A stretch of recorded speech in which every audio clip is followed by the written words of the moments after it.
बात है 1960 की, जब दो भाइयों ने सिर्फ $900 में एक छोटा सा पिज्जा स्टोर खरीदा। लेकिन किस्मत ने ऐसा मोड़ लिया कि बिजनेस में सिर्फ एक ही भाई बचा। कर्ज के बोझ तले दबा ये बिजनेस एक बड़े फैसले की वजह से रातों रात बदल गया। आज दुनिया के हर कोने में डोमिनोज का पिज्जा लोगों की पहली पसंद बन गई। तो आखिर क्या थी वो रणनीति जिसने डोमिनोज को अरबों डॉलर की कंपनी बना दिया, और कैसे एक साधारण पिज्जा डिलीवरी सर्विस बना दुनिया का नंबर 1 ब्रांड? आइए इस रोमांचक सफर को जानने के लिए वीडियो को अंत तक देखिए।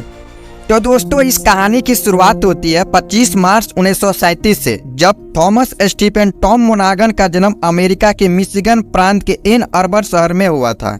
वे फ्रांसिस व एना मोनागन की पहली संतान थे। उनके एक छोटे भाई जेम्स मोनागन भी थे। टॉम के पिता एक ट्रक ड्राइवर थे। सीमित आमदनी में उनका परिवार जैसे तैसे करके अपना गुजारा कर रहा था कि तभी क्रिसमस की एक शाम उनकी पिता की डेथ हो गई। हालांकि उस समय टॉम की उम्र सिर्फ 4 साल थी। परिवार पर आए आर्थिक संकट के कारण उनकी मां उन्हें और उनके भाई को मिशिगन स्थित अनाथालय सेंट जोसेफ होम में छोड़कर नर्सिंग कोर्स करने चली गई। लिवोनिया के फिलिसियन सिस्टर द्वारा चलाए जाने वाला सेंट जोसेफ होम में मोनागन 6 साल तक रहे। वे सिस्टर मैरी बेरार्डा के बेहद करीब थे और उन्हें अपने गुरु मानते थे। उनके सानिध्य में उनके मन में कैथोलिक धर्म के प्रति आस्था और चर्च के प्रति प्रेम जागृत हुआ। मोनागन जब 6वीं कक्षा में थे तब उनकी मां ने उन्हें और उनके छोटे भाई को वापस अपने पास ले आई। वे नर्सिंग की पढ़ाई कंप्लीट करने के बाद ट्रांसफर सिटी के अस्पताल में नर्स की नौकरी करने लगी थी। परिवार की आर्थिक सहायता के उद्देश्य से मोनागन सब्जियां उगाकर बेचने लगे।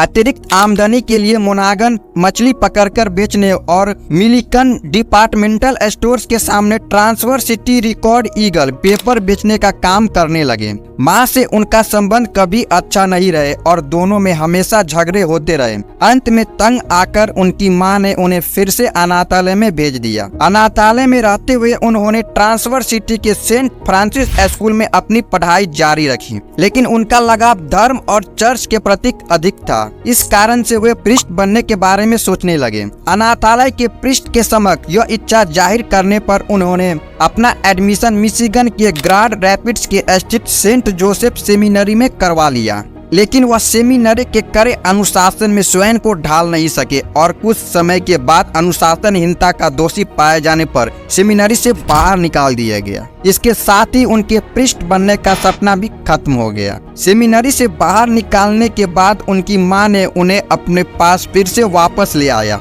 लेकिन संबंधों में अच्छे सुधार न होने के कारण वे अधिक समय तक अपनी मां के पास नहीं टिक सके। उनकी मां ने उन्हें किशोर निरोध गृह में डाल दिया, जहां से उनके एक अंकल और आंटी ने उन्हें बाहर निकाला और एन अर्बर के सेंट थॉमस स्कूल में दाखिला करवा दिया। मोनागन स्टार्टिंग से ही पढ़ाई में अच्छे नहीं थे। स्कूली शिक्षा कंप्लीट करने के बाद उन्होंने मिशिगन के बिग रैपिड्स के फेरिस स्टेट कॉलेज के आर्किटेक्चर ट्रेड स्कूल में एडमिशन करवाया। वे मिशिगन स्थानांतरण चाहते थे, लेकिन प्राप्त पैसा न होने के कारण उनके लिए सबसे बड़ी दिक्कत थी। इसलिए उन्होंने नौसेना में 3 साल तक काम करके अपनी पढ़ाई के लिए $2000 की बचत करके वापस लौटे, जिसे उन्होंने एक ऑयल कंपनी के जल्दी अमीर बनिए स्कीम के झांसे में आकर गंवा दिया। मोनागन फिर से छोटे मोटे काम करके पैसों की व्यवस्था किया और उन्होंने यूनिवर्सिटी में दाखिला लिया, पर वे वहां मात्र 3 सप्ताह ही गुजार पाए। 1960 में मोनागन के छोटे भाई जेम्स को पता चला कि मिशिगन के यप्सिलांती शहर के डोमिनिक दिवात्री नामक एक व्यक्ति अपना पिज्जा स्टोर बेचना चाहता है। तभी दोनों भाइयों ने $900 में वह पिज्जा स्टोर खरीद लिया और पिज्जा का बिजनेस करना शुरू कर दिया। फैक्ट्री के 2 बेरोजगार कर्मचारियों को पिज्जा डिलीवरी के लिए रख लिया। जेम्स उस समय पोस्ट ऑफिस की नौकरी कर रहे थे। नौकरी के कारण उनके लिए व्यवसाय को पूरा समय देना मुश्किल होने लगा, इसलिए 8 महीने बाद ही जेम्स अपना आधा व्यवसाय मोनागन को बेचकर पोस्ट ऑफिस की नौकरी में लौट गए। लेकिन मोनागन ने अपना व्यवसाय जारी रखा। धीरे धीरे उन्हें उस काम में मजा आने लगा था और उन्होंने आजीवन वही काम करने का मन बना लिया। उन्होंने अपना नए बिजनेस पार्टनर के रूप में जिम गिलमोर को उन्होंने शामिल किया और जल्द ही उन्हें उस काम में सफलता मिलने लगी। 1 साल के अंदर ही उन्होंने यप्सिलांती में अपना दूसरा पिज्जा स्टोर खोल लिया और उनके 1 साल बाद ही यूनिवर्सिटी ऑफ मिशिगन में तीसरा स्टोर पिज्जा किंग खोल लिया। अधिकतर काम मोनागन स्वयं ही किया करते थे, इसलिए उन्होंने जिम गिलमोर को एक पिज्जा स्टोर देकर भागीदारी से मुक्त कर दिया और व्यवसाय का पूरा स्वामित्व अपने हाथ में ले लिया। मोनागन अपनी पिज्जा कंपनी का नाम डोमिनोज रखा और कंपनी का लोगो भी तैयार करवाया। लोगो में 3 सफेद डॉट दिखाए गए थे जो उस समय डोमिनोज के 3 स्टोर्स को दर्शाते थे। मोनागन सबसे बढ़िया व स्वादिष्ट पिज्जा लोगों को उपलब्ध करवाना चाहते थे, इसलिए मोनागन अपने मेन्यू में से सभी आइटम्स को हटा दिया और पूरी तरह से पिज्जा पर ध्यान देने लगा। उस समय उसने देखा कि अमेरिकन सोसाइटी की लाइफस्टाइल चेंज हो रही थी। मोनागन ने तुरंत भांप लिया कि ऐसे परिवार जिसमें पति पत्नी दोनों काम करते हैं और जिनके पास बाहर जाकर खाने का समय नहीं होता है, उनके लिए पिज्जा को होम डिलीवरी सर्विस देने से लाभकारी होगा। उन्होंने एक ऐसा इंसुलेटेड पिज्जा बॉक्स तैयार करवाया जिसमें न केवल पिज्जा को लंबे समय तक गर्म रह सके बल्कि वह कई पिज्जा बॉक्स का वजन भी सह सके। इसी सोच के साथ उन्होंने पिज्जा की होम डिलीवरी की शुरुआत कर दी। उनका यह होम डिलीवरी स्कीम काम कर गई और पिज्जा का बिजनेस भी ग्रो करने लगा। अप्रैल 1967 में मोनागन ने डोमिनोज की फ्रेंचाइजी स्टार्ट कर दी और 1969 तक उन्होंने 12 जगह पिज्जा स्टोर खोल लिया। उनकी बिजनेस काफी तेजी से ग्रो कर रहा था और वह हर एक सप्ताह एक पिज्जा स्टोर खोलते जा रहे थे, जिसे मैनेज करना अब उनके बस के बाहर होने लगा। उसी समय यप्सिलांती स्थित के उनके एक पिज्जा स्टोर में आग लग गई, जिसके बाद हुए घाटे से टॉम मोनागन बैंकरप्सी के कगार पर पहुंच गए। वे 1.5 मिलियन डॉलर के कर्ज में डूब चुके थे और उन पर 150 मुकदमा क्रेडिटर्स का केस दर्ज हो गया। अपने कर्ज की वसूली के लिए बैंक ने डोमिनोज पर कब्जा कर लिया। बैंक डोमिनोज को बेचना चाहता था, लेकिन कोई खरीदार इसे खरीदने को तैयार नहीं था। इधर अच्छे मैनेजर ना मिलने पर बैंक के लिए डोमिनोज का चलाना काफी मुश्किल हो रहा था।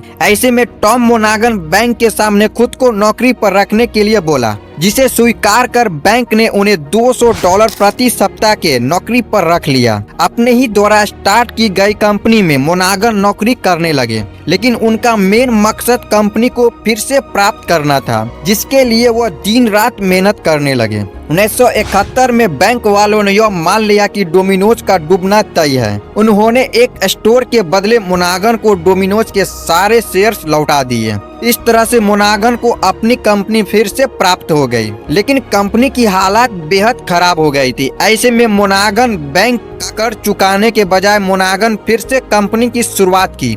उन्होंने 5 स्टोर अपने पास रखा और बाकी राइवल्स डेट्रॉइट के डिनोस को बेच दिया। 5 स्टोर के साथ मोनागन फिर से शुरुआत की और धीरे धीरे उन्होंने बैंक का कर्जा उतार दिया। इस बार मोनागन पहली वाली गलती न दोहराते हुए विस्तार की गति धीमी रखी। इस बार बिजनेस मजबूत करने के लिए उन्होंने होम डिलीवरी की सुविधा पर ध्यान देने लगा और 1973 में एक नई स्कीम लागू की कि 30 मिनट में गारंटेड पिज्जा। इस स्कीम में 30 मिनट में पिज्जा डिलीवरी न कर पाए जाने की स्थिति में एक पिज्जा फ्री में दिया जाता था। इस स्कीम की सफलता को ध्यान में रखते हुए उन्होंने डिलीवरी मैन को बोनस देने का इनकरेज किया।